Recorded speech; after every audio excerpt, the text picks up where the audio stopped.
தமிழ் ஜனம் குடும்பத்தினருக்கு வணக்கம். ஜனம் கேள்விகளில் உங்களை சந்திப்பதில் மீண்டும் மகிழ்ச்சி.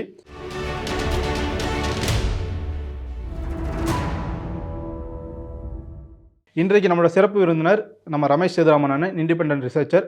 அவர்கிட்ட இது வரைக்கும் நம்ம தமிழ்நாடு அரசியல் மட்டுமே பேசிட்டு இருந்த சூழ்நிலையில் சில முக்கியமான விஷயங்கள் இந்திய அளவில் உலக அளவில் நடக்கக்கூடிய நிகழ்வுகள் குறித்தும் பேச போகிறோம். ரமேஷ் அண்ணன் போகிறதுக்கு முன்னாடி தமிழ் ஜனம் சேனல் சப்ஸ்கிரைப் பண்ணால் பார்த்துட்ருக்கீங்கன்னா மறக்காமல் சப்ஸ்கிரைப் பண்ணிக்கிங்க. ஆனால் வணக்கம். ஆனால் தமிழ்நாடு அரசியல் அப்படி எப்படியோ ஒரு வகையிலையாக செட்டிலாகி இப்போ தான் உட்காந்துருக்கு. அதில் இன்னுமே கூட பரபரப்பு போயிட்டுருக்கு. இதெல்லாம் ஒரு சைடு வச்சுட்டு இந்திய அளவில் சில விஷயங்கள் உற்று நோக்க வேண்டிய அவசியமாக இருக்குது. குறிப்பாக அந்தமான் நிக்கோபார் தீவுகளில் இந்தியா ஒரு போர்ட் கட்டிகிட்ருக்கு. அது நமக்கு எல்லோரும் தெரிஞ்ச விஷயம். அதை எதிர்க்கட்சி தலைவராக இருக்கக்கூடிய ராகுல் காந்தி கடுமையாக எதிர்க்கிறார். அதோடைய காரணம் என்ன? இதனால் அந்த போர்ட் இந்தியா அங்கே கட்ட வேண்டிய தேவை இருக்குது. தம்பி, நாம் கட்டணும் அப்படின்றது நேவல் பேஸ். இது வரைக்கும் இந்தியாவுக்கு ஒரு நேவல் பேஸ் அவுட் சைடு இந்திய இல்லை. இப்போ அமெரிக்காவை பார்த்தீங்கன்னா உலகம் ஃபுல்லாக நேவல் பேஸ் வச்சுருக்கு. இந்தியாவுக்கு பக்கத்துலேயே அமெரிக்காவுடைய மிகப்பெரிய ஒரு நேவல் பேஸ் இருக்குது. அது எங்கே அப்படின்னு சொன்னோம்னா, ஸ்ரீலங்காவுக்கு நேர் கீழே பார்த்தீங்கன்னா டியாகோ காசியா அப்படின்னு சொல்லி ஒரு தீவு. அந்த தீவில் அமெரிக்காவுடைய மிக முக்கியமான நீர்மூழ்கி கப்பல்லேருந்து ஏரோப்ளேன் வரைக்கும் இருக்கும். இப்போ இந்த B-2 பாம்பர்னு கொண்டு போய் ஈரானில் போய் எல்லாரையும் குண்டு போட்டு கொண்டான் பார்த்தீங்களா அமெரிக்காக்காரன், அது கூட இந்தியாவுக்கு பக்கத்தில் இருக்கக்கூடிய டியாகோ காசியா தீவில் இருந்து தான் போச்சுன்னு சொல்லி அவங்களே ஒத்துக்கிட்டாங்க. ஸோ நம்மளை சுற்றி அமெரிக்காக்காரன் அவனுடைய பேஸை வச்சுருக்கான். இந்த சைடு பார்த்தீங்கன்னா சைனாவுடைய முழு கண்ட்ரோலில் இருக்குது. நம்ம இந்தியா இப்படி இருக்குது தம்பி, இந்தியாவை சுற்றி கடல் தான். ஆமாம். அதனாலதே ஒரு வகையில் பழைய காலத்தில் நம்மளை திராவிட அப்படின்னாங்க. திறம் அப்படின்னா தண்ணினா மூணு பக்கம் தண்ணி இருக்குது, ஒரு சைடில் நிலம், 3 பக்கம் கடல், ஒரு சைடு பூமியோட ஒட்டிக்கிட்டு இருக்கிற பூமின்றனால இந்த மொத்த இந்தியாவுக்கே திராவிடன்ற ஒரு வார்த்தையும் பழைய சமஸ்கிருத வார்த்தையில் இருக்குது. ஸோ இந்த 3 சைடு கடலில் ஒரு சைடு கடலை இன்னும் அமெரிக்காக்காரன் தான் கண்ட்ரோல் பண்ணுறான்.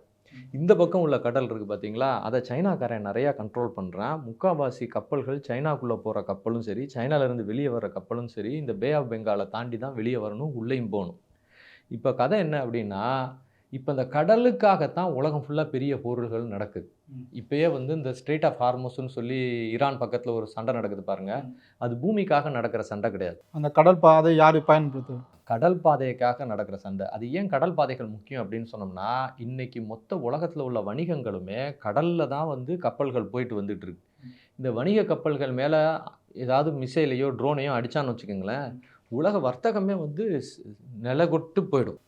இப்போ இந்தியாவுக்கு வரக்கூடிய முக்கால்வாசி பொருள்கள், அதாவது நம்ம கோதுமையாக இருந்தாலும் சரி, பருப்பாக இருந்தாலும் சரி, பிளாஸ்டிக்கு, நிலக்கரி, குரூட் ஆயில் எல்லாமே வெளியிலேருந்து கடல் வெளியே உள்ளே வந்தால் தான் உண்டு. இப்போ நம்மளுடைய இந்திய கடல் பரப்பை நம்ம பாதுகாக்க முடியலன்னா நம்மளுடைய பொருளாதாரமும் நம்ம பாதுகாப்பில் இல்லாமல் போயிடும். நாம் நல்லா தெரிஞ்சுக்க வேண்டியதான். நம்ம வீட்டில் சாப்பிட்ற சாப்பாடு, பெட்ரோலு, கிட்ரோலு, சுவிட்சு போட்டால் கரண்ட் ஓடுதுன்னா இதுக்கு எல்லாத்துக்கும் காரணம் நிலக்கரி, குரூட் ஆயிலு, யூரியா, உரம். இது எல்லாம் வெளியிலேருந்து உள்ளே வருது. எவனாச்சும் ஒருத்தன் வெளியே தடுத்து விட்டான்னு வச்சுக்கோங்க, நம்ம இந்தியாவுக்குள்ளே உள்ள பொருட்களுடைய விலையெல்லாம் எங்கேயோ போயிடும். 148 கோடி பேர் இருக்கும். எல்லாருக்கும் எல்லாமே ரெகுலராக இந்திய அரசு கொடுக்கணும்னா கடலோர பகுதிகளை நம்ம பாதுகாத்து ஆகணும். அதனால இந்த சைடு இருக்கக்கூடிய அந்தமான நிக்கோபார் ஐலாண்டை இந்தியா ஒரு பேஸ் கட்டணும்னு நினைக்குது. அது மாத்திரம் இல்லை, சைனாக்காரன் நம்ம நாட்டை பிடிக்கணும் அப்படின்னா அவனை மொத்த இந்தியாவை பிடிக்கணும்னு அவசியம் கிடையாது. அந்தமான் நிக்கோபார் ஐலாண்டை அவன் கேப்சர் பண்ணிட்டான்னா இந்தியாவுக்குள்ளே உள்ள எல்லா போக்குவரத்து கப்பல்களையும் அவன் தடுத்துருவான். அது மாத்திரம் இல்லை, நீங்கள் சைனாவிலேருந்து ஒரு ஏவுகணையை இந்தியாவுக்கு அனுப்பணும்னு வச்சுக்கோங்களேன், அவன் ஹைப்பர்சானிக் மிசைல் வச்சுருக்கான். அதாவது சவுண்டோடைய ஒளிவேகத்தை விட அதிகமாக ஒளிவேகத்தோட 5 மடங்கு அதிவேகத்தில் போகக்கூடிய மிசைல் அவன் வச்சுருக்கான், ஹைப்பர்சானிக் மிசைல். அது அங்கேருந்து இந்தியாவுக்கு அனுப்புனான்னா அது பல மணி நேரம் ஆகும் இந்தியாவுக்கு சேர. அதுக்குள்ளே நம்ம ரேடாரில் பார்த்து அதை எதிர்த்து அடிக்கிறதுக்கு ஒரு வாய்ப்பு இருக்குது. ஆனால் நமக்கு பக்கத்துலேயே வந்துட்டான்னு வச்சுக்கோங்க. ஃபார் எக்ஸாம்பிள் அந்தமான் நிக்கோபார் ஐலாண்டை அவன் கேப்சர் பண்ணணும்னு அவனுடைய சில தகவல்களில் எழுதி வச்சுருக்கேன். அதை நம்மளும் கண்டுபிடிச்சி வச்சுருக்கோம். ஒரு 2ஆம் உலகப் போர் நடக்கும் போதுமே ஜப்பான்காரன் அந்தமான் ஐலாண்டை பிடிச்சிக்கிட்டான். அது உங்களுக்கு தெரியும், எல்லாருக்கும் தெரியும்.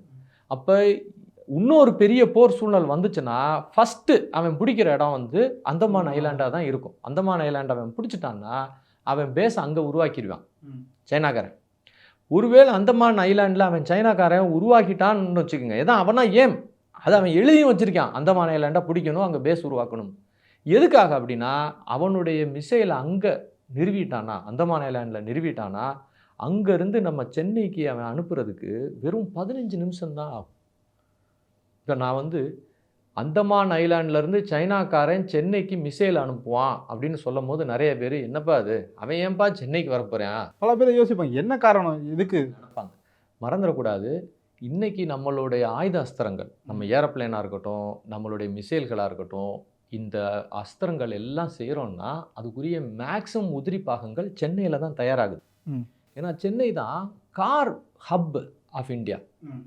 காரில் உள்ள அந்த கேஸ்டிங் இருக்குல்ல, அந்த இன்ஜின் கேஸ்ட்லாம் பண்ணுறோம்ல, இப்போ நீங்கள் பைக்கு காரு இதுக்கெல்லாம் அந்த இன்ஜின் இருக்கு பாருங்கள், அதை கேஸ்டிங் பண்ணுற இடம் வந்து சென்னை தான். இந்த கேஸ்டிங் டெக்னாலஜி எங்கே இருக்குதோ, அந்த சப்ளை செயின் எங்கே இருக்குதோ, அந்த இடத்துல தான் இந்த மிசைல்கள் செய்கிற பொருள்களும் உதிரி பாகங்களும் கேஸ்டிங் பண்ண முடியும். அதனால் இது எல்லாமே சென்னை சுற்றி வட்டாரத்தில் தான் இருக்குது. ஸோ ஒரு மிகப்பெரிய போர் சூழ்நிலை வந்தால் சைனாக்காரனுக்கு ஃபஸ்ட்டு அட்டாக் பாயிண்ட் வந்து சென்னை தான். ரெண்டாவது அட்டாக் பாயிண்ட்டு தஞ்சாவூர். அதாவது பெரிய இந்த போர் வல்லுநர்கள் அதை எழுதுகிறாங்க. அது ஏன் தஞ்சாவூர் அப்படின்னா, இங்கேருந்து சைனாவை ஒருவேளை இந்தியா திரும்ப அட்டாக் பண்ணணுன்ற முடிவு எடுத்துச்சுன்னா, இந்தியாவில் எந்த பகுதியிலிருந்து சைனாவை அட்டாக் பண்ணோம்னாலும் இமயமலையை தாண்டி நம்ம ஏரோப்ளேனோ மிசைலோ பறந்து போனால் தான் அட்டாக் பண்ண முடியும். இமயமலை ரொம்ப உயரம் ஜாஸ்தி, அதை தாண்டி மிசைல் போகிறதுக்குள்ளே அவன் பார்த்து அடிச்சிருவான். ஆனால் நீங்கள் இந்தியா இப்படி இருக்குது, நீங்கள் இந்தியாவுடைய அந்த கடைநிலையில் இருக்கு பாருங்கள் தஞ்சாவூர் ஏரியா, அங்கேருந்து நம்ம அங்கே ஏர்பேஸ் வச்சுருக்கோம், நம்மளுடைய ஏரோப்ளேன்கள் அங்கே நிற்கிது. அங்கேருந்து வெஸ்ட் பெங்கால் வரைக்கும் ஏரோப்ளேன் பறந்து போச்சு அப்படின்னா வெஸ்ட் பெங்கால் பக்கத்தில் ஏரோப்ளேன்லேருந்தே மிசைல் லான்ச் ஆகிடும் சைனாவுக்கு. சைனாவுடைய கடலோர பகுதிகள்லாம் அவனுடைய மேஜர் நகரங்கள்லாம் இருக்குது, ஷாங்காய் அது இது என்னென்னமோ நகரங்கள். அப்போ நாம் சைனாவை அட்டாக் பண்ணோம்னா நம்ம அட்டாக் பாயிண்ட் வந்து இங்கேருந்து கிளம்பணும்னா அது வந்து தஞ்சாவூர் பேஸ்லேருந்து தான் கிளம்பும். அது அவனுக்கும் தெரியும். அதனால நம்மளை அவன் அட்டாக் பண்ணணும்னு நினச்சான்னா அவன் அட்டாக் பண்ணக்கூடிய இடம் ஃபஸ்ட்டு சென்னை, ரெண்டாவது தஞ்சாவூர். இப்போ அவன் அந்தமான் நிக்கோபார் ஐலாண்டை பிடிச்சிட்டான்னு வச்சுக்கோங்க, நீங்கள் நல்லா கவனிச்சிங்கன்னா உங்கள் இதில் தெரியும்னு நினைக்கிறேன், அந்தமான் நிக்கோபார் ஐலாண்ட்லேருந்து சென்னைக்கு வெறும் 15 நிமிஷத்தில் அவன் ஹைப்பர்சானிக் மிசைலை அடிச்சிட முடியும். 15 நிமிஷத்தில் அவன் மிசைல் வந்து சென்னை டி நகரில் வந்து விழுந்துடும். அதனால் நம்ம தடுக்க முடியுமானா ரொம்ப கஷ்டம். ஒருத்தன் பக்கத்தில் இருந்தே கல்லை விட்டு எறிகிறது எப்படி, தூரத்துலேருந்து விட்டு எறிகிறது எப்படி. தூரத்துலேருந்து விட்டு எறிஞ்சா நெட்டில் நீங்கள் குனிஞ்சிக்கலாம், பக்கத்துலேருந்து விட்டு எறிஞ்சான்னு வச்சுக்கோங்க, நீங்கள் எப்படி இது பண்ணுவீங்க? கணிக்கிறதுக்கு முன்னாடியே நம்மளால் சென்னையில் வந்து உளுந்ததுன்னு வச்சுக்கோங்களேன், இதுதான் நடக்கும். அந்த பாம் நம்மளை வந்து பூமியில் வந்து உழுக வேணும்னு அவசியம் இல்லை, பூமியிலேருந்து ஒரு 300 கிலோமீட்டர் உயரத்திலேயே அது அங்கே வெடிச்சிடும். இது அந்த இரண்டாம் உலகப் போரில், அந்த இரண்டாம் உலகப் போரில் ஹிரோஷிமா நாகாசாகியில் நடந்த அந்த விஷயத்தை தான் நான் இப்போ உங்களுக்கு காமிச்சிக்கிட்டு இருக்கேன். இது சென்னையிலையும் நடக்க வாய்ப்பு இருக்குது.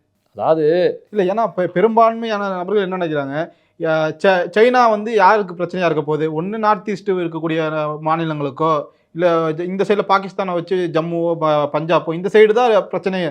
நம்ம தமிழ்நாடு ரொம்ப சேஃபாக இருக்கும், நமக்கு எந்த பிரச்சனையும் இல்லைங்கிறது தான் தமிழ்நாட்டு மக்களுடைய பிரதான நம்பிக்கை. எந்த ஒரு இது வந்தாலும் கடைசியாக தான் நமக்கு வரப்போகுது, இது வரைக்கும் நமக்கு எந்த பிரச்சனையும் இல்லைங்கிற ஒரு நம்பிக்கை. ஆனால் நீங்கள் சொல்கிற இந்த தகவல்கள்லாம் முதல்ல பாதிக்கப்பட போகிறது தமிழ்நாடு, குறிப்பாக சென்னை தஞ்சாவூர் மாவட்டங்கள்னா. நீங்கள் அவன் தமிழ்நாடு சென்னையை தான் அவன் ஃபோக்கஸ் பண்ணுறான் அப்படின்னு 4-5 விஷயத்துலேருந்து நம்ம கிளியராக தெரிஞ்சுக்கலாம். நீங்கள் ஒரு விஷயம், அதாவது நம்மளை சுற்றி தான் அவனுடைய எல்லா பேஸையுமே வச்சான். ஸ்ரீலங்காவில் ஹம்பன்டோட்டா போர்ட்டை இதுக்காகவே அவன் விலைக்கு வாங்கினான், மறந்துடக்கூடாது. அதுக்கப்புறம் மோடி அரசு ரொம்ப சிரமப்பட்டு திரும்ப அந்த ஆட்சி மாற்றத்தை உருவாக்கி, ஸ்ரீலங்காவில் ஆட்சி மாற்றத்தை உருவாக்கி திரும்ப ஹம்பன்டோட்டா போர்ட்டில் அவன் எந்த ஆயுத அஸ்திரங்களையும் கொண்டு வந்து வைக்கக்கூடாதுன்னு சொல்லி ஒரு பிரச்சனையை கிளப்பி நம்ம அதை மாற்றணும். அதுக்கு அடுத்து அவன் வந்து இந்த மால்தீவ்ஸ் ஐலாண்ட் இருக்குது பார்த்தீங்களா, மாலத்தீவுகள், அதில் வந்து ஒரு பாய் ஒருத்தன் இருந்தான் பார்த்தீங்களா, அவனை கை கோர்த்து பிடிச்சிக்கிட்டு அவனை வச்சு நம்மளை தொந்தரவு பண்ணி அங்கே அவனுடைய ஏர்பேஸை அமைக்கலான்னு பார்த்தான். அதையும் நம்ம பெருசாக உலக லெவலில் சில பிரச்சனைகளை உருவாக்கி அங்கேயும் அதை தடுத்துட்டார் மோடி. இப்போ வந்து நம்மளுக்கு அந்த 2 பக்கத்துலையும் இல்லை. இப்போ அவனுடைய நோக்கம் என்னன்னா, அந்தமான் ஐலாண்டை ஏதாவது ஒரு போர் சூழ்நிலை வரும்போது கேப்சர் பண்ணிவிடலான்னு நினைக்கிறான். ஏன்னா ஸ்ரீலங்காவுக்கு நேர் கீழே அமெரிக்காவோட பேஸ் இருக்கு. டியோகோ கார்சியால ஸ்ரீலங்காவுக்கு நேர் கீழே அமெரிக்காவோட பேஸ் வச்சிருக்கான். அப்போ சைனாக்காரன் தொடர்ந்து தமிழ்நாட்டை சுற்றிக்கிட்டே தான் இருக்கான். நீங்கள் நல்லா கவனிங்க. தொடர்ந்து அவன் ஸ்ரீலங்காவுக்கு இப்போ வந்தான், ஹம்பன்டோட்டா போர்ட்டில், மால்தீவ்ஸ்க்கு போனான், அங்கேயும் முடியல, தடுத்துட்டோம். இப்போ என்ன பண்ணிட்டான்னா அடுத்து அவனுடைய நோக்கம் ஏதாவது ஒரு போர் சூழல் வந்ததுன்னா அந்தமான் நிக்கோபர் ஐலாண்ட் ரொம்ப தள்ளி இருக்குது, நமக்கு அங்கே ஒன்றும் யாரும் இல்லை. திடீர்னு அவனுடைய நீர்மூழ்கி கப்பல்களும் அவனை ஏரோப்ளைன்களும் வந்து அட்டாக் பண்ணுச்சுன்னு வச்சுக்கோங்க, நம்ம மெயின்லேண்ட் இந்தியாவிலேருந்து அங்கே போகிறதுக்கு டைம் ஆகும். அதுக்குள்ளே அந்தமான் ஐலாண்டை பிடிச்சிருவான். ஸ்ரீலங்கா அதே 2ஆம் உலக போர் நடக்கும் போதும் ஜப்பான்காரன் அப்படித்தான் பிடிச்சான். அப்போ அதே சம்பவம் திரும்ப நடந்ததுன்னு வச்சுக்கோங்க, நம்ம அந்தமான் ஐலாண்டை இழந்துருவோம். இதை முன்கூட்டியே கணிச்சு தான் இந்திய அரசாங்கம் அங்கே வந்து நீங்கள் 70,000 கோடி ரூபாய்க்கு மேலே பணத்தை செலவு பண்ணி அங்கே வந்து அந்த நிக்கோபார் ஐலாண்டில் ஒரு தீவில் இந்த பேஸை அமைக்கிறாங்க. அங்கே மொத்தம் 500 சொச்சம் தீவு இருக்குது. அதில் ஒரே ஒரு தீவு, அந்த தீவில் உள்ள மரங்களை அகற்றிட்டு அந்த இடத்துல ஏரோப்ளைன் வந்து இறங்குற மாதிரி ஏர்போர்ட்டு, அப்புறம் மக்கள் வந்து ஆர்மி சோல்ஜர்ஸ்லாம் தங்குறதுக்குரிய தங்கும் இடங்கள், இதெல்லாம் தங்கும் இடங்கள். எனக்கு புரியுது. இந்த அளவுக்கு முக்கியமான ஒரு இடம், அந்த இடம் அதை முன்னாடியே கணிச்சு நம்மளோட பாதுகாப்பை உறுதிப்படுத்துறது இந்தியா அந்த இடத்துல இப்படி ஒரு விஷயம் பண்ணுது. இது கண்டிப்பாக எதிர்க்கட்சி தலைவராக இருக்கக்கூடிய ராகுல் காந்திக்கு தெரிஞ்சிருக்க வாய்ப்பு இருக்குது தானே? நல்லா தெரியும். ஆனால் அன்ஃபார்ச்சுனேட்லி பார்த்தீங்கன்னா ஒவ்வொரு தடவையுமே சைனா சம்பந்தமான விஷயங்கள் வரும்போது இந்தியாவுக்கு எதிர்வினை இடத்துலையே ராகுல் காந்தி ஐயா நிற்கிறது ஒரு மன வருத்தத்தை நம்மளுக்கு கொடுக்குது. இப்போ இது ராகுல் காந்தி ஐயா வந்து அந்த அந்தமான் ஐலாண்டில் போய் நேரில் இறங்கி அங்கே போய் இந்தியாவுக்கு எதிராக ஒரு பிரச்சாரத்தை ஈடுபடுறார். இது வந்து ட்விட்டரு எல்லா இடத்துலையுமே, அது இன்ஸ்டாகிராமு, ஃபேஸ்புக்கு எல்லாத்துலேயுமே இதை வந்து போட்டுக்கிட்டே இருக்கார். அவர் என்ன சொல்கிறாரு, அங்கே மரங்களை வெட்டுறாங்க. டே அப்பா, 500 சொச்சம் தீவு இருக்குது, அதில் ஒரு தீவில் நம்ம வந்து இந்த கப்பல் படையோடைய பேஸை உருவாக்குறோம். இது எதுக்காக உருவாக்குறோம்? நாம் இங்கே தமிழ்நாட்டில் இருக்கிறவங்களுக்கு எதுவும் ஆயிடக்கூடாதுன்றதுக்காக தான் இந்திய அரசாங்கம் உருவாக்குது. அங்கே அந்த ஒரு தீவில் உள்ள மரத்தை வெட்டினா உனக்கு என்ன பாஸ்? எங்களை எவனும் வந்து தொந்தரவு பண்ணிடக்கூடாதுன்னு இந்திய அரசாங்கம் இவ்வளவையும் செய்யுது. அப்போ இந்தியர்கள் நாம் வந்துமோ அமைதியாக இருக்கிறோம், நம்மளுக்கு எந்த பிரச்சனையும் இல்லை, சுவிட்சை போட்டால் கரண்ட் இருக்குது, டிவியை போட்டால் யாரோ சினிமாவில் நடிக்கிறாங்க, பார்க்குறோம், ஜாலியாக இருக்கோம், சாப்பிட்றோம்னு நினைக்கிறோம். ஆனால் நம்மளுக்கு ஒரு விஷயம் தெரிய மாட்டேங்குது, அமைதின்றது நமக்கு கொடுக்கப்பட்ட வரம் கிடையாது. நம்ம அமைதியாக இருக்கிறதுக்கு எவனோ ஒருத்தன் அவன் அமைதியை இழந்து பார்டரில் சண்டை போட்டுட்டு இருக்கிறான். கண்டிப்பாக -15 டிகிரி சென்டிகிரேட்டில் கட்டின பொண்டாட்டி பிள்ளைய விட்டுட்டு ஒருத்தன் துப்பாக்கியை தூக்கிட்டு அங்கே பார்டரில் நின்றுட்டு இருக்கான் நைட்டும் பகலும். அவன் அங்கே பார்டரில் நிற்கிறனால தான் நீங்களும் நானும் நம்ம பொண்டாட்டி பிள்ளைகளோட சந்தோஷமாக நிம்மதியாக இருக்கும். அதை மறந்துடக்கூடாது. நாம் ஸ்ரீலங்காவில் தமிழர்களுக்கு நடந்த கொடூரத்தை மறந்துடக்கூடாது. தமிழர்களுக்கு அப்போ என்ன கொடூரம் நடந்தது, அது இன்ஸ்டாகிராமில் அது இருக்குது, யூடியூப்பில் கூட இல்லை, எல்லாத்தையும் எடுத்துக்கிட்டானுங்க. அது இன்ஸ்டாகிராமில் ஒரு சில இடங்களில் பதிவு இருக்குது, அது யார் வேணாலும் போய் பார்க்கலாம். அதனால் ரத்த கண்ணீர் வரும் நம்மளுக்கு. அங்கே உள்ள பெண்களுக்கு என்னாச்சு, அங்கே உள்ள குடும்பங்கள் என்னாச்சு, எப்படி நம்ம தமிழர்களை செதைச்சு கொன்னானுங்க, அதுக்கு எப்படி இந்த காங்கிரஸ் அரசாங்கம் தமிழர்களை கொல்றதுக்கு விளக்கு பிடிச்சிட்டு போய் நின்றுது, காங்கிரஸ் அரசாங்கத்தோட திமுக எப்படி ஒரு 4 MP சீட்டுக்காகவும் மினிஸ்ட்ரி சீட்டுக்காகவும் கூட சேர்ந்து தமிழர் இன கொடூர கொலையை செஞ்சது, அதை மறந்துடக்கூடாது நம்ம. அப்படி தமிழர்களை கொலை செஞ்ச காங்கிரஸ் திரும்பவும் சைனாக்காரன் தமிழ்நாட்டில் கொண்டு வந்து குண்டை போட்டுட்டுன்றதுக்காக ராகுல் காந்தி ஐயா போய் நிற்கிறாரா எனக்கு தெரியல. ஏன்னா முதல்ல இருந்தே அவருடைய மைண்டு ஃபுல்லாக தமிழ் இன விரோதியாகவே ராகுல் ஐயா இருக்கிறாரோ நம்மளுக்கு ஒரு அச்சத்தை உருவாக்குற மாதிரி இருக்கு அவர் செயல்பாடுகள். அப்படிலாம் அவர் இருக்கக்கூடாதுன்னு நம்ம நம்புவோம். அன்ஃபார்ச்சுனேட்லி நம்மளுடைய மாண்புமிகு முதல்வரும் ராகுல் ஐயா கூட கைகோர்த்து இருக்கிறதுன்றது நம்ம கொஞ்சம் மன கஷ்டத்தை உருவாக்குது.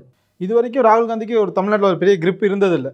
அது திமுக காலத்தில் ஆட்சியில் இருந்தப்போ கூட ராகுல் காந்திக்கு இங்கே ஒரு பெரிய செல்வாக்கு உருவானதில்லை. ஆனால் விஜய் மாதிரியான ஒரு சினிமாவோட பிரபலத்தோடு வரும்போது அவங்களுடைய தொண்டர்கள் ராகுல் காந்தியை தூக்கி பிடிக்க வேண்டிய இது இருக்குது. இப்போ ராகுல் காந்தியா மாதிரியான ஒரு நபர், இப்போ ஏன்னா இந்தியா முழுக்க யங்கஸ்ட்டு இப்போ சிஎம் அப்படின்னு சொல்லி விஜய் ஃபேஸையும் அது கூட ராகுல் காந்தி இருக்காரு அப்படின்னு சொல்லி ராகுல் காந்தி இரட்டை தலைவர்களாக முன்னிறுத்த பார்க்குறாங்க. நாளைக்கு வரக்கூடிய பாராளுமன்ற தேர்தலையோ அதுக்கு அடுத்தக்கூடிய வர தேர்தலையோ இது நமக்கு இந்த மாதிரியான ஒரு நபர் நாளைக்கு பிரதமரானால் இந்தியாவுக்கு அது எந்த மாதிரியான சூழ்நிலை உருவாக்கி கொடுக்கும்? இப்போ விஜய் மாண்புமிகு முதல்வர் விஜய் ஐயாவோட ஒருத்தர் இருக்கார் பார்த்தீங்களா, அவர் பேர் என்ன தம்பி? மதுரை உங்கள் ஊருக்கு காரர் தான், முஸ்தபா. முஸ்தபாவா? முஸ்தபா ஐயா வேற நடுவில் வந்து சனாதனத்துக்கு அகேன்ஸ்டாக தானே ஏதோ பேசி மாட்டிக்கிட்டாப்புல. இப்போ மாற்றி மாற்றி ஐயோ நான் சொன்னது தப்பு தப்புன்னு பேக் அடிச்சு ஏதோ போட்டுக்கிட்டு இருக்காரு போல. நானும் இந்துக்களுக்கு கூட தான் இருக்கேன், இந்துக்களுக்கு இதாக தான் இருக்கேன். இல்லை சனாதனத்துக்கு விரோதமாக ஏதோ பேசுறேன்னு ஏதோ சொல்லி, அதாவது ராகுல் உதயநிதி அவர்கள் சட்டமன்றத்துக்குள்ள சனாதனத்தை ஒழிப்போம்னு அவர் பேசினாரு. இவர் சட்டமன்றத்துக்கு வெளியில நாங்களும் பெரியாரையும் அம்பேத்கரையும் வச்சிருக்கோம், நாங்களும் சனாதனத்தை ஒழிக்கிறதுக்கு தான் வந்திருக்கோம், களத்தில் இருக்கோம் அப்படின்னு சொல்லி தாவேக்காவும் திமுகவும் வேறு வேறு அல்ல, நாங்கள்லாம் இரட்டை குழந்தைகளாக இருக்கக்கூடிய இரட்டை சகோதரர்கள்ங்கிற மாதிரி பேசியிருக்காரு. இப்போ அடிப்படையில் தமிழ்நாட்டு மக்களுக்குமே நிறைய பேருக்கு சனாதனம்ன்ற வார்த்தை வந்து தமிழ் வார்த்தைன்றதே தெரியாது. அது நிறைய ஏதோ ஒரு சமஸ்கிருத வார்த்தை நானுங்க. நீங்கள் அடிப்படையில் வந்து தமிழ் வந்து தனம் அப்படின்ற வார்த்தை வந்து தன்மைன்றதை குறிக்கும். அதனால தான் நம்ம சந்தனம்ன்ற வார்த்தையை வந்து கொடுக்குறோம். சனத் அப்படின்ற வார்த்தை பழமையான உண்மையான மாறாதன்றதை குறிக்கும். அதனால தான் சனாதனம் அப்படின்னு சொன்னால் பழமையான மாறாத தன்மை உடையது அப்படின்றனால தான் அதை சனாதனம் அப்படின்னு சொல்கிறோம். இவங்க சொல்கிறாங்க இல்லைங்க பிரிவினைகள் இருக்குது, அது வந்து அதனால தான் நாங்கள் வெறுக்கிறோம் அப்படி இப்படின்னு இவங்க ஏதோ பேசுகிறாங்க. இவங்க தொல்காப்பியம்னு ஒரு புஸ்தகம் இருக்கு இல்லையா, அதில் கலைஞர் ஐயா வந்து புஸ்தகம் எழுதியிருக்காரு. அந்த தொல்காப்பியத்தை வச்சு தான் திருமாவளவன் தான் பேரை மாற்றிக்கிட்டாப்புல. அந்த தொல்காப்பியத்திலேயே அந்தனர் அரசர் வணிகர் வேளாளர்னு சொல்லி 4 படிநிலை பிரிவுகளாக மனிதர்களை வந்து பிரித்து தொல்காப்பியம் சொல்லுது. அறவாளி அந்தணன் தாள் சேர்ந்தார் கல்லால் பிறவாதை நீத்தலர் இதுன்னு சொல்லி வள்ளுவர் சொல்கிறாரு. இதெல்லாம் எந்த மொழின்னு கேட்பாங்க பார்த்துக்குங்க. அதான் அது அவங்களுக்கு தெரியும். அப்போ யார் வந்து சனாதனம்ன்ற வார்த்தை சமஸ்கிருத வார்த்தைன்னு சொல்கிறாங்களோ அவங்க தமிழ் தெரியாதவங்கன்னு அர்த்தம். ஏன்னா அது தமிழ் வார்த்தை, பச்சை தமிழ் வார்த்தை. இந்த பிரிவினைன்னு பேசுகிறாங்க இல்லையா, அது அந்தனர் அரசர் வணிகர் வேளாளர்னு நம்ம தொல்காப்பியத்தில் இருக்குது. அதையும் மறந்துடக்கூடாது. நீங்கள் அடிப்படையில் என்னென்னா இல்லை பிரிவினைக்கு அகேன்ஸ்டாக தான் நாம் பேசுகிறோம் அப்படின்ற முடிவுக்கு வந்து இந்த முஸ்லீம் பாய் ஐயா ஒருத்தர் இருக்கார்ல, அவர் பேர் என்ன? முஸ்தபா ஐயா. முஸ்தபா ஐயா சொல்கிறாருன்னா அடிப்படையில் இஸ்லாமிய சனாதனத்தையும் அவர் இப்போ இருக்கணும்ல. ஏன்னா இஸ்லாத்தில் எத்தனை வகையான பிரிவுகள் இருக்குது, ஒருத்தர் உயர்ந்தவர் தாழ்ந்தவர்னு அவங்க பிரிக்காமையாக இருக்காங்க. அது மாத்திரம் இல்லாமல் பெண்கள் அடிமைன்றது எவ்வளோ கொடூரமாக அங்கே நடத்தப்படுது, இன்றைக்கும் நடந்துக்கிட்டு இருக்கு இல்லையா. பெண்களுக்கு அவங்களுடைய இதில் சொத்துல சம உரிமை இல்லை. முதலமைச்சர் விஜய் ஐயா வந்து இஸ்லாமிய பெண்களுக்கு சொத்துல சம உரிமைன்னு ஒரு சட்டத்தை கொண்டு வருவாரா? அவருக்கு தைரியம் இருக்காத கொண்டு வர்றதுக்கு? ஒரு இஸ்லாமிய பெண்ணா தமிழ்நாட்டில் ஒரு பெண் இருந்தானா அவளுக்கு வந்து பேர் என்ன கல்யாணத்துல இருந்து அவரை ரிமூவ் பண்ணிட்டாங்கன்னு வச்சுங்களேன், அவங்களுக்கு ஜீவனாம்சம் கிடையாது, அலிமொனி கிடையாது, ஜீவனாம்சம் கிடையாது. முதல்வர் ஐயா வந்து ஜீவனாம்சம் கட்டாயமாக கொடுக்கப்படணும்னு சொல்லி கொண்டு வருவாரா? அதெல்லாம் அவர் கேட்கணும். இன்னும் நிறைய இடங்கள்ல ஜமாத்துகளில் குழந்தை திருமணம் நடந்துக்கிட்டு தான் இருக்குது. அதை தடுக்கிறதுக்கு வழி இல்லை. சைல்டு மேரேஜ் ஆக்ட் வந்து இஸ்லாமியர்களுக்கு பொருந்தாதுன்னு சொல்லி அதுக்கு சில பேர் கேஸ் போட்டுக்கிட்டு இருக்காங்க. ஐயா முதல்வர் ஐயாவுக்கு வந்து எத்தனையோ இஸ்லாமிய பெண்கள் ஓட்டு போட்டிருக்கிறாங்கல்ல. கண்டிப்பாக. இப்போ மாண்புமிகு முதல்வர் விஜய் ஐயாவுக்கு எத்தனையோ இஸ்லாமிய பெண்கள் ஓட்டு போட்டிருக்கிறாங்க. அப்போ அந்த ஓட்டு போட்ட இஸ்லாமிய பெண்களுக்கு அவங்க தகப்பனாருடைய சொத்துல சம உரிமை வேணும்னு சொல்லி இவர் சட்டம் ஏற்றுவாரா? அந்த ஓட்டு போட்ட இஸ்லாமிய பெண்களுக்கு ஜீவனாம்சம் வேணும்னு சொல்லி இவர் சட்டம் ஏற்றுவாரா? அந்த ஓட்டு போட்ட இஸ்லாமிய பெண்களுக்காக குழந்தை திருமணம் நடத்தக்கூடாதுன்னு இவர் சட்டம் ஏற்றுவாரா? எத்தனை குழந்தைகள் விஜய் அங்கிளுக்கு ஓட்டு போடுங்க, விஜய் அங்கிளுக்கு ஓட்டு போடுங்கன்னு சொல்லிச்சு அந்த குழந்தைகளை இன்னும் சில ஜமாத்துக்களில் கல்யாணம் பண்ணி வச்சுக்கிட்டு இருக்கிறதாக அவங்களே சொல்கிறாங்க. பல வழக்குகள் போயிட்டு இருக்கு. ஆமாம், இன்னும் நடந்துக்கிட்டு இருக்குன்னு அவங்களே சொல்கிறாங்க. 8ஆம் கிளாஸ் படிக்கிற குழந்தைகள்லாம் 10ஆம் கிளாஸ் படிக்கிற குழந்தைகளுக்கெல்லாம் ஜமாத்தில் பண்ணி வச்சுக்கிட்டு இருக்காங்க. அதை சைல்டு மேரேஜ் ஆக்டில் தடுக்க முடியலன்னு அவங்களே சொல்கிறாங்க. அப்போ அது ஐயா விஜய் அங்கிளுக்கு போடுங்கன்னு சொன்ன அந்த இஸ்லாமிய குழந்தைக்காக விஜய் அங்கிள் இந்த சட்டத்தை கொண்டு வருவாரா? அதுக்கு தைரியம் இருக்கா? இஸ்லாமிய சனாதனம், இஸ்லாமிய பெண்களுக்கு விரோதமான இஸ்லாமிய சனாதனம், இஸ்லாமிய மக்களை பிரிக்கக்கூடிய இஸ்லாமிய சனாதனம் தைரியம் இருக்கா இந்த முதல்வருக்கு? இவங்க என்னமோ புதுசாக வந்து உட்காந்துக்கிட்டு இன்னும் நாங்கள் ஒரு மதத்துக்கு அகேன்ஸ்டாக பண்ணுறோம், ஒரு மதத்துக்கு அகேன்ஸ்டாக பண்ணுறோம்னா எல்லா மதத்துக்கும் நான் சமமாக இருப்பேன்னு சத்திய பிரமாணம் பண்ணிட்டு தானே உதயநிதி ஸ்டாலின் வந்து பதவியேற்கிறாரு. பதவியேற்று 2 நிமிஷத்தில் அவருடைய சத்தியத்தை மீறி அவரே வந்து ஒரு ஒரு ஒரு ஒரு இனக்குழுவை ஒரு மதக்குழுவை அழிக்கணும்னு சொல்லி அவர் அந்த லெஜிஸ்லேட்டிவ் அசம்பிளியில் பேசுகிறாரு. அப்போ சத்தியப்பிரமாணத்தை மீறிட்டார்ல. நம்ம உதயநிதி ஸ்டாலினை பற்றி கவலைப்பட தேவையில்ல. அவர் இதை தான் இதுக்கு முன்னாடி பண்ணியிருக்காரு. இதுக்கு அப்புறமா அவர் இதை தான் பண்ணிட்டு இருக்காரு. ஏன்னா அவரே சொல்லியிருக்காரு, நான் ஒரு கிறிஸ்தவன், என் மனைவி கிறிஸ்தவர் அப்படிலாம் சொல்லிட்டு வந்தார். ஆனால் அவங்க இந்த அரசியல் பேசி தான் இன்னைக்கு எதிர்கட்சியாக போய் உட்காந்துருக்காங்க. மக்கள் அவங்களுக்கான தீர்ப்பை ரொம்ப அழுத்தமாகவே கொடுத்துருக்காங்க. ஏன்னா அவங்க முதல்வர் இருந்தவர் ஜெயிக்க முடியல, கட்சியோட பொதுச் செயலாளர் ஜெயிக்க முடியல, யாரையுமே ஜெயிக்க விடாம ஏதோ இவரும் ஏதோ தப்பி தவறி இஸ்லாமியர் ஓட்டுகளாக உள்ளே வந்துட்டார். இவங்களை ஒரு சைடில் வச்சிடலாம். ஆனால் விஜய் என்ன அரசியல் கொண்டு வந்தார்?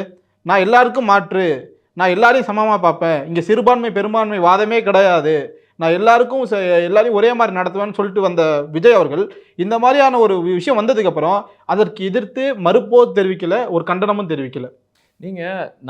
எனக்கு ஒரு சில மனிதர்கள்கிட்ட நான் பேசும்போது என்ன சொன்னாங்க அப்படின்னு சொன்னோம்னா, விஜய் வந்து அடிப்படையில் ஒரு முருக பக்தர்னு சொன்னாங்க. அவங்க சொல்கிறத நான் சொல்கிறேன். அதில் ஒரு பண்டிட்னு ஒரு ஐயா இருக்கார் பாருங்க, அவர் பேர் என்னங்க, ராகுல் பண்டிட்டா, ரித்தி ரத்தன் பண்டிட் வெற்றிவேல் வெற்றிவேல் பண்டிட் ஐயா, அப்படி வச்சுக்கோமே, நமக்கு எப்படி பிடிக்குதோ அப்படி வச்சுக்க வேண்டியதான். அப்போ வெற்றிவேல் பண்டிட் ஐயா வந்து அவர் பேசும்போது அவர் என்ன சொல்றாரு, விஜய் வந்து ஒரு முருக பக்தர்னு சொல்லி அவரே சொல்றாரு. ஒருத்தர் முருக பக்தரா இருந்துட்டு கிறிஸ்துவரா இருக்க முடியாது. அடிப்படையில் பழைய ஏற்பாடு புதிய ஏற்பாடு படிக்காதவங்க வேணா அப்படி சொல்லலாம். ஒரு இந்து மதத்தில் இருக்கிறவன் எல்லா தெய்வங்களையும் கும்பிடலாம். ஏன்னா இந்து மதம் வந்து நீங்க எதை கும்பிட்டாலும் நான் என்னையே தான் கும்பிடுறேன்னு சொல்லி பெருமாள் சொல்றாரு பகவத்கீதையில. அதனால நீங்க இந்து மதத்துல இருந்துட்டு மேரி மாதாவையும் கும்பிடலாம், நீங்க தர்காலையும் போய் வழிபடலாம், கும்பிடாம கூட இருக்கலாம், யாரும் கும்பிடாமையும் இருக்கலாம், எதை வேணாலும் சொல்லலாம். ஆனால் ஒரு கிறிஸ்துவ மதத்துல இருந்தீங்கன்னா பரலோகத்திற்கும் பிதாவை தவிர வேற எதையும் நீங்க கும்பிடக்கூடாது. அங்க வந்து பாலித்தீசம் அப்படின்னா அது வந்து மிகப்பெரிய ஒரு கெட்டது. கிறிஸ்துவ மதத்துல சிலை வழிபாடுகள், அதுவும் முருகனை கும்பிடக்கூடாது. அவங்களுடைய மதத்தின் பிரகாரம் மாற்று தெய்வங்களை அவங்க பேயின்வாங்க. நான் சொல்லலைங்க பாஸ், பழைய ஏற்பாடு சொல்லுது. அதனால முருகனுடைய பக்தரா இருக்கிறவர் கிறிஸ்துவனா இருக்க வாய்ப்பு இருக்கானா? வாய்ப்பே கிடையாது. இது பேர் மீன். ஆனா இது ஓட்டப்பந்தயத்தில் வந்து பிடி உஷாவோட சேர்ந்து ஓடும்னு சொல்ல முடியாது. நீங்க மீன் நீந்தும், ஓடாது. கிறிஸ்துவனா இருக்கிறவன் முருக பக்தரா இருக்க முடியாது. முருக பக்தரா இருக்கிறவன் கிறிஸ்டின் கோயிலுக்கு போய் சாமி கும்பிடலாமா? கும்பிடலாம், அதுக்கு எந்த தடையும் இல்லை. அதுக்கு தடையும் இல்லை. நான் ஓட்டப்பந்தயத்தில் ஓடுவேன், ஒரு நாள் ஸ்விம்மிங் பூல்லையும் நீந்துவேன்.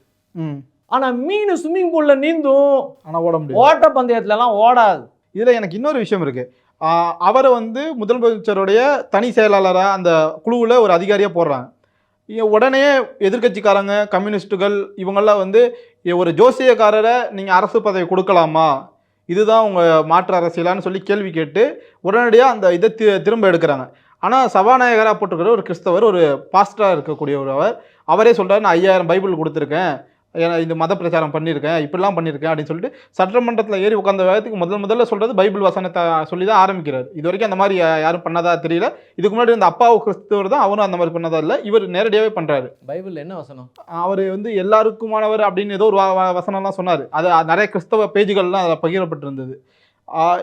இது விஜய் அப்போ இது கிறிஸ்தவரை சபாநாயகராக போட்டப்ப கேள்வி கேட்காத இந்த இடதுசாரிகள், திமுக, இது யாரும் ஒரு ஜோதிடரை மட்டும் போடும்போது ஒரு இது பார்க்கும்போது ரெண்டுத்துக்கும் அந்த இது இல்லையா?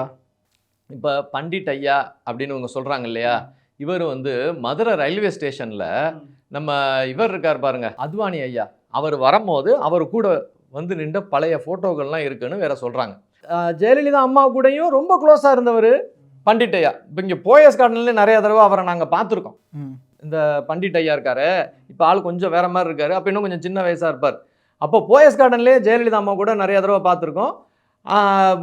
ஜெயலலிதா அம்மாவுக்கு சில பிரச்சனைகள் வரும்போது பிஜேபியோட அந்த லயசான் வேலைகளை பார்த்து ஜெயலலிதா அம்மாவுடைய நிறைய பிரச்சனைகளை தடுத்து குறைச்சவரும்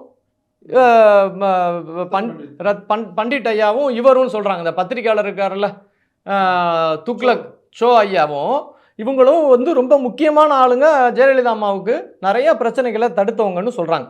அதனால இன்னைக்கு நேற்று கிடையாது பண்டிட் ஐயா வந்து முக்கிய புள்ளிகளோட சேர்ந்துருக்கிறது. விவரம் தெரியாதவங்க வேணான்னு சொல்லுவாங்க. அதாவது விஜய் அப்படின்றவர் ஒரு முருக பக்தர் தான் அப்படின்னு நம்ம அவர் நெத்தியில் வச்ச பொட்டை வச்சே கிளியராக கண்டுபிடிச்சிக்கலாம். நீங்கள் அவர் நெத்தியில் வச்ச பொட்டு இருக்கு இல்லையா, அது பேர் களிம்பு.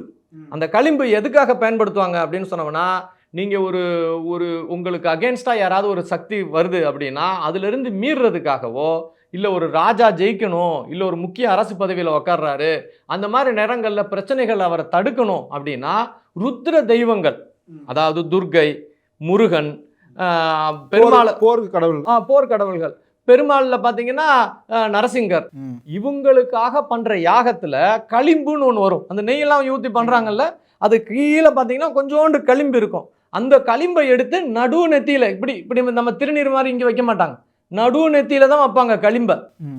அப்ப நடு நெத்தியில வச்சுட்டு தான் வருவாங்க. அது பெர்ஃபெக்டா யாரு சனாதன தர்மத்துடைய ஆணிவேர்ல போய் ஃபாலோ பண்றாங்களோ அவங்க தான் செய்ய முடியும்.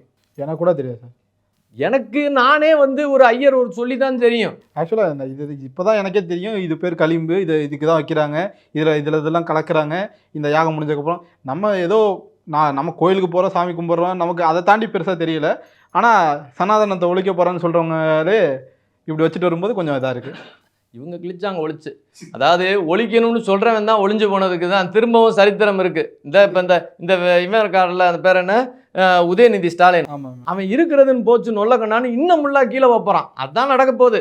அவன் வேணும்னு சொல்லக்கூடாது, அவரும் ஒரு முக்கியமான ஆள் தான். இருந்தாலும் ஒரு ஃப்ளோவில் வந்துடுது, நம்மளுக்கு கோவம் வருது இல்லை. அப்புறம் நம்மளை மாத்திரம் கொல்லணும்னா அப்புறம் நம்ம குறைந்தபட்சம் எங்களுக்கு கோவம் கூட வராத. இப்போ கமெண்ட் செக்ஷனில் வந்துடுவாங்க, நம்ம இந்நேரத்துக்கு என்னென்ன எப்படிடா சொன்னேன், சரியப்பா எங்களை கொல்லணும்னு சொல்லும் போது வர்ற உங்களுக்கு கோவம் வராதா? அப்புறம் அப்போ அடிப்படையில் கொல்லணும்னு சொல்கிறவர் அந்த சைடு ஒருத்தர் இருக்காருல்ல, இப்போ விஜய், அவர் பேர் என்ன, முஸ்தபா இல்லை இப்போ ஜோசப் விஜய்னு ஏதோ சொல்லிக்கிறார். ஜோசப்.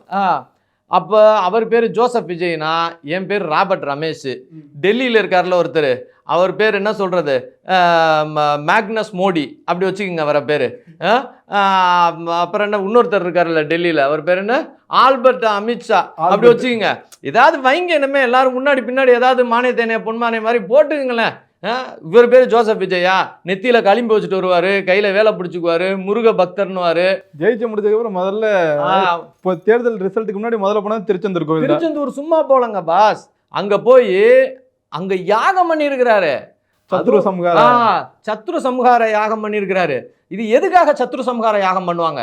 நாளைக்கு ஒரு போர் நடக்க போகுது, ராஜா இன்னைக்கு சத்ரு சம்ஹார யாகம் பண்ணுவார். நாளைக்கு ஒரு பதவி ஏற்க போறாரு, ராஜா வந்து சத்ரு சம்ஹார யாகம் சாதாரணமா பண்றது கிடையாது. சத்ரு சம்ஹார யாகம் யாராவது ஒருத்தவங்க உங்களை அழிக்கிறதுக்காக ஒரு பில்லி சூனியம் வச்சிருக்கிறாங்க, இல்லை யாராவது ஒருத்தவங்க உங்களுக்கு அகேன்ஸ்டா வர போறாங்க, அந்த எதிரிகள் கிட்ட இருந்து உங்களையும் உங்களை சார்ந்தவங்களையும் பாதுகாத்துக்கிறதுக்காக பண்ற வேலைங்க அது சத்ரு சம்ஹார யாகம். சும்மா கிடையாது.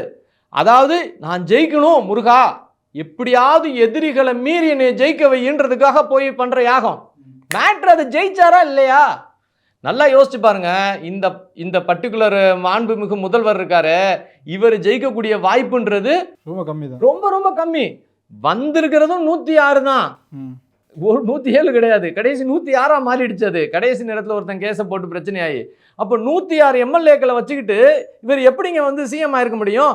எதிர்த்தாப்புல இருக்கக்கூடிய டிஎம்கேவும் ஏடிஎம்கேவும் ஒன்னா சேர்ந்து, அவர் பேர் என்ன, அந்த திருமாவளவன், அவரை சிஎம் ஆக்கி இவங்க உள்குத்து வச்சு பேசினாங்க, பேக்டோர்ல வேலை செஞ்சாங்கன்னு சொல்லி அதிமுக எம்எல்ஏக்களே வெளியே வந்து ஓப்பனா டெலிவிஷன்ல நேத்து தான் நாங்க பேசினாங்க. இது எல்லாத்தையும் தாண்டி ஆயிருக்காரு.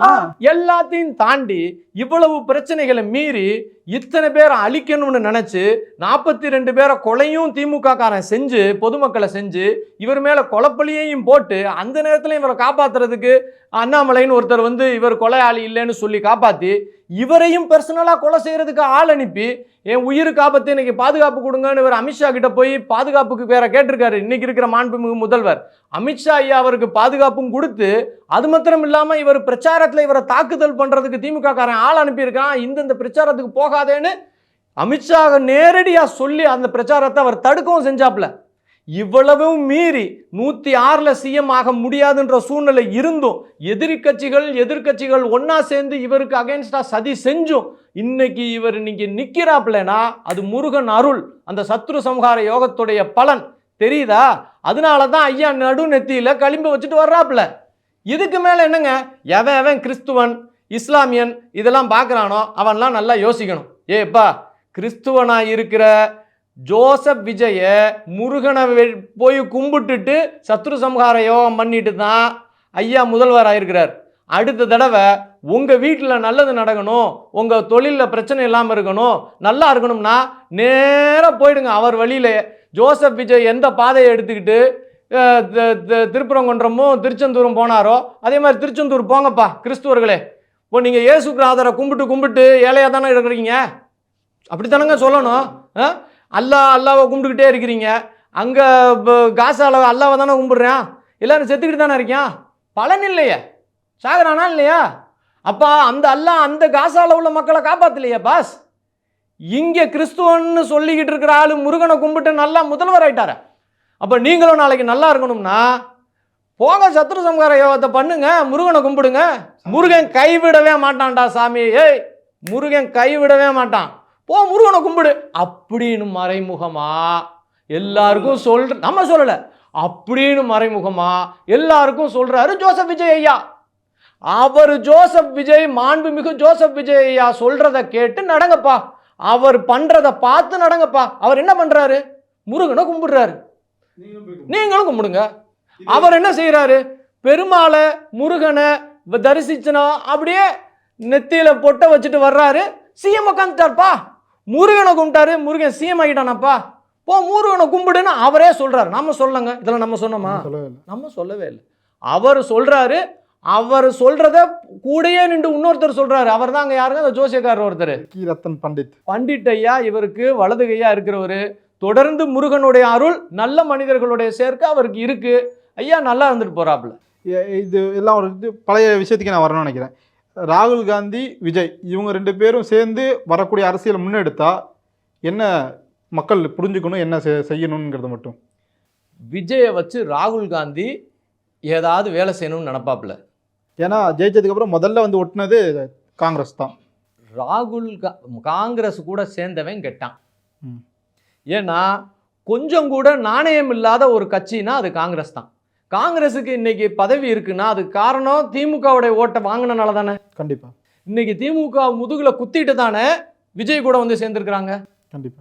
அப்ப நாளைக்கு விஜய் முதுகுல குத்த மாட்டாங்கன்னு என்ன நிச்சயம்? அட ரொம்ப சிம்பிளா சொல்றேனப்பா, அவங்க வரலாறு அதுதான் இருந்தது. ஐயா, தமிழர்களை கொலை செய்யறதுக்கு காரணமா இருந்தவன் காங்கிரஸ்காரன். அதை காங்கிரஸ்காரனே ஒத்துக்கிறான். ஸ்ரீலங்கால நம்ம தமிழ் இனத்தையே அழிக்கிறதுக்கு காரணமா இருந்தவங்க காங்கிரஸ்காரங்க. அந்த காங்கிரஸ்காரங்க கூட கைகோர்த்து நின்றவங்க திமுக காரங்க. அவங்க தான் தமிழர்களை காப்பாற்றணும்னு உங்ககிட்ட நாடகம் போட்டு உட்கார்ந்துக்கிட்டு இருக்கிறவங்க. இப்போ தமிழனை வெட்டுன காங்கிரஸ் தமிழர் வெற்றி கழகத்தோடு எப்படிங்க சேருது? தமிழனை வெட்டுனவனுங்க காங்கிரஸ், தமிழனை வெற்றி அடையணும்னு நினைக்கிறவங்களோட எப்படி சேருவாங்க? அடிப்படையிலே 2 பேருக்குமே விரோதமான எண்ணங்கள் இருக்கே, நம்பிக்கையற்றவங்க காங்கிரஸ்காரங்க. நாட்டு மேலேயும் பற்றுல. இந்திரா காந்தி அம்மா இருந்த வரைக்கும் தான் காங்கிரஸ்ன்ற கட்சிக்கு நாட்டுப்பற்று இருந்தது.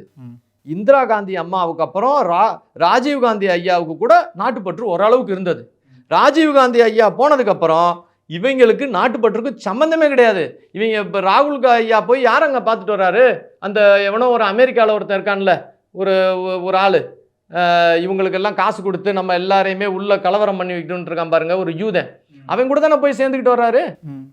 உலகம் ஃபுல்லாக இஸ்லாமியர்கள், பாவப்பட்ட இஸ்லாமியர்களை கொல்றது யாருங்க? யூதர்கள் தானே. அந்த யூதர்களோட தானங்க சேர்ந்து நிற்கிறாங்க ராகுல் காந்தியோடைய கூட்டம் எல்லாம். இவங்க அம்மா பேர் யார் என்ன தெரியுமா? இவங்க ராகுல் காந்தி அம்மா பேர் வந்து மைனோ. அவங்க பேர் ஆண்டனியோ மைனோ, அதான் அவங்க ஒரிஜினல் பேர். அப்புறம் தான் இப்போ அவங்க பேர் வந்து சோனியா காந்தின்னு வச்சுக்கிட்டாங்க. அவங்க ஒரிஜினல் பேர் கெசட்லலாம் எடுத்து பார்த்தீங்கன்னா ஆண்டனியோ மைனோ. மைனோ அப்படின்றது ஒரு யூத பேர். யூதர்களுக்கு மாத்திரம்தான் மைனோம் அப்படின்ற பேர் அவங்களுடைய குடும்ப பேராக பின்னாடி இருக்கும். அப்போ இந்த அம்மா இருக்காங்களே சோனியா காந்தி, அவங்க ஒரு இட்டாலியன் ஜூ, இட்டாலியில் பிறந்த ஒரு யூத வம்சாவளி. யூதர்கள் சில பேர், யூத வம்சாவளியில் உள்ள சில பேர் பின்னாடி கிறிஸ்துவ மதத்துக்கு மாறி இருக்கலாம். ஆனால் யூதன்றது இனக்குழு, மதம் கிடையாது. அப்போ ஆண்டனியோ மைனோம் அப்படின்ற இந்த சோனியா காந்தி அம்மா வந்து ஒரு யூதர். அப்போ யூதனுடைய அடிப்படை என்ன? இஸ்லாமியர்களை ஒழிச்சிட்டு அந்த ஊரில் ஒரு கோயில் இருக்குது, அந்த டெம்பிள் ஆஃப் சாலமன், அதை திரும்ப நிறுவி கட்டணும்ன்றது தான் அந்த இஸ்ரேலிய யூதர்களுடைய கொள்கை. அங்கே இருக்கக்கூடிய ஒரு மசூதி, அல் அக்ஸான்ற மசூதியை அகற்றிட்டு திரும்ப அந்த இடத்துல டெம்பிள் ஆஃப் சாலமன் அப்படின்ற அவங்களுடைய கோயிலை, யூதர்களுடைய கோயிலை நிர்மாணிக்கணுன்றது அவங்களுடைய நோக்கம். அந்த நோக்கத்திற்காக உலகத்தில் உள்ள எல்லா யூதர்களும் ஒன்றா சேர்ந்து செயல்படுறதாக அவங்க தான் சொல்கிறாங்க, நம்ம சொல்லலைங்க. எத்தனையோ யூடியூப்பில், எத்தனையோ சேனலில், எத்தனையோ பேர் பேசுகிறது இன்னைக்கு பதிவில் இருக்குது. உலக யூதர்கள் அனைவரும் ஒன்று சேருங்கள், அல்லக்ஸா மசூதியை அகற்றிட்டு அந்த இடத்துல நாம் டெம்பிள் ஆஃப் சாலமனை திரும்ப கட்டணும், அதுக்கு எல்லா இடத்துலையும் மறைமுகமாக யூதர்கள் ஒன்று சேர்ந்து செயல்படுங்கள்ன்றாங்க. இவங்கெல்லாம் பண்ணுறதை பார்த்தா இந்த ராகுல் காந்தி ஐயா ஒரு யூதனா? ஏன்னா அவங்க அம்மா யூதன்னா இவர் யூதன் தானே. அந்த செயல்பாட்டில் இருக்கிறாரோ நம்மளுக்கு சந்தேகப்பட வைக்குது. இந்த இவர் இருக்காரு, யாரு, நம்மளுடைய விஜய் ஐயா, அவர் அங்கெல்லாம் போய் மாட்டிக்காமல் இருந்தா சரி.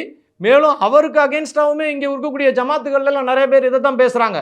ஐயா அவர் யூத குடும்பத்தோட சேர்ந்தவர், கிறிஸ்துவர்களும் யூதர்களும் ஒன்றா இருக்கிறாங்க, இஸ்லாமியர்களுக்கு அகேன்ஸ்டாக உலகம் ஃபுல்லாக போர் நடக்கிறதுக்கு காரணம் கிறிஸ்துவ யூத சக்திகள் தான், அதனால அந்த யூத கிறிஸ்துவ சக்திகள் இந்தியாவுக்குள்ளேயும் வந்துருச்சு, அதுதான் ராகுல் காந்தி.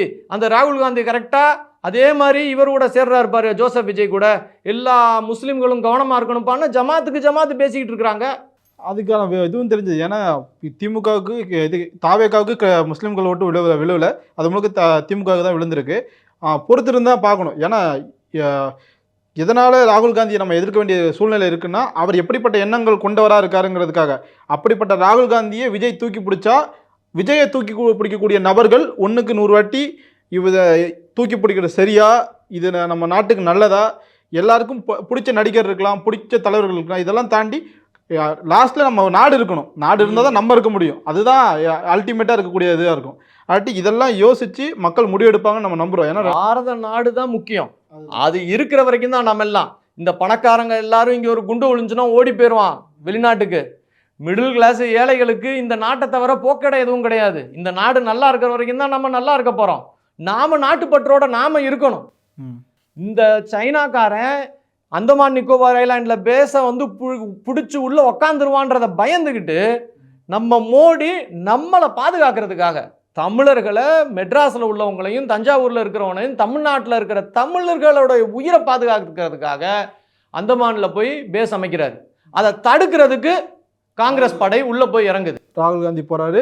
அப்படிப்பட்ட ராகுல் காந்தி தான் விஜய் தூக்கி பிடிச்சு நிற்கிறாரு. அப்படிப்பட்ட விஜய் தூக்கி பிடிக்கக்கூடிய இது ரசிகர்களாக இருக்கக்கூடிய அவங்க தாவேக தொண்டர்கள் கொஞ்சம் யோசிக்கணுங்கிறது தான் இந்த காணொலியோட இது.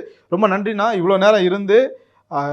தமிழ்நாடு ரொம்ப சேஃபான ஒரு மாநிலம், எந்த பிரச்சனையும் இல்லைன்னு நினச்சிட்டு இருக்கவங்களுக்கு ஒரு புதிய ஒரு பார்வையை கொடுத்துருக்குன்னு நம்புகிறேன். இவ்வளோ நேரம் இருந்ததுக்கு ரொம்ப நன்றி. இதை பார்த்துட்டு இருக்கக்கூடிய நம்ம நேர்களும் தமிழ் ஜனத்தை சப்ஸ்கிரைப் பண்ணாமல் பார்த்துட்டீங்கன்னா மறக்காமல் சப்ஸ்கிரைப் பண்ணிங்க. இன்னொரு ஜனம் கேள்வியில் சந்திப்போம். நன்றி, வணக்கம், ஜெய்ஹிந்த்.